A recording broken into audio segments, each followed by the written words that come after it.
Ellis, author and attorney. His latest novel is The Wrong Man. It's a terrific book. Ellis was the House prosecutor who tried and impeached Governor Rod Blagojevich in front of the Illinois Senate. What's easier, writing a novel or impeaching a governor? Well, it helps when the governor doesn't show up to the impeachment or bring his lawyer because he's spending his time in New York going on the View and all these news shows saying what a bad job we're doing. That's a little higher profile, impeaching a governor in front of the entire world that was watching. More enjoyable to write books, though. You know, what was it like to be in the same room as Governor Blagojevich? Was he one of those politicians when you saw his lips move, you knew instantly he was lying? Or was he more subtle? Or? No, he wasn't subtle.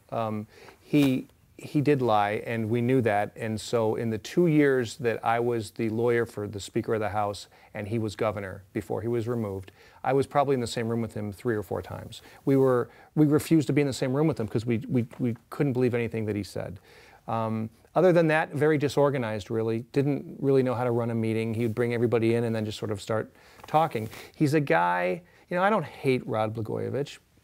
I don't have any personal animus towards him, not much at least, but he, what I always say about him is he wanted to be governor, but once he got it, he didn't know what to do. He just wanted the job.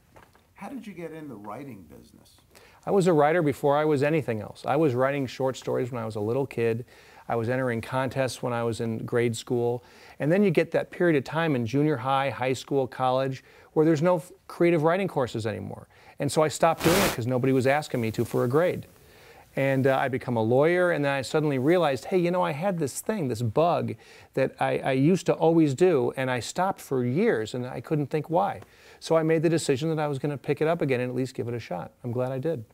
And why do legal thrillers continue to do well among American readers? Because I think people realize that the law affects their everyday life, but they don't really understand it. And so they want to learn as much as they can about it. It's why courtroom dramas are popular on TV as well.